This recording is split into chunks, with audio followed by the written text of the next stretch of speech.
बिहार अब सिर्फ अपनी ऐतिहासिक विरासत के लिए नहीं बल्कि कृषि उत्पादों के जरिए भी वैश्विक पहचान बना रहा है।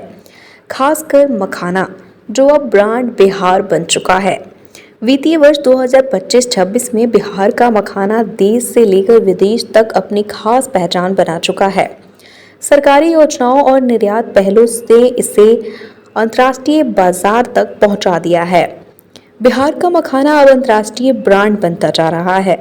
वर्ष 2025-26 में पहली बार जीआई टैग प्राप्त मिथिला मखाना को पूर्णिया से दुबई तक समुद्री मार्ग के जरिए निर्यात किया गया। 21 जनवरी 2026 को 2 मीट्रिक टन की यह ऐतिहासिक खेप रवाना हुई, जिसने बिहार की वैश्विक पहचान को नई ऊंचाई दी।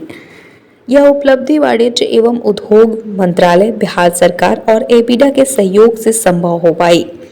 समुद्री मार्ग से होते हुए इस सफल निर्यात ने यह साबित कर दिया कि बिहार अब गुणवत्ता, पैकेजिंग और लॉजिस्टिक्स के अंतर्राष्ट्रीय मानकों पर खरा उतरा है।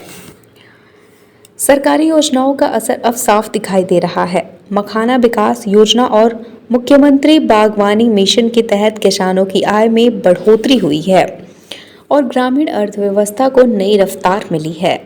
राज्य में करीब 5 लाख किसान इससे जुड़े हुए हैं।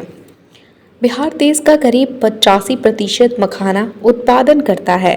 दरभंगा, मधुबनी, पूर्णिया, कटिहार, अररिया और कोसी क्षेत्र के इसके प्रमुख केंद्र हैं। पिछले कुछ वर्षों में मखाना की खेती का रकबा 3 गुना बढ़कर 13,000 हेक्टेयर से 35,000 हेक्टेयर तक पहुंच गया। बिहार के कृषि मंत्री रामकृपाल यादव के मुताबिक वित्तीय वर्ष 2025-26 में मखाना के लिए ऐतिहासिक रहा है।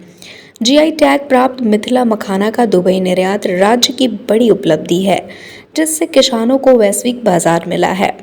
केंद्र सरकार द्वारा राष्ट्रीय मखाना बोर्ड का गठन और 476 करोड़ रुपए की मखाना विकास योजना के इस क्षेत्र को नई मजबूती मिल रही है।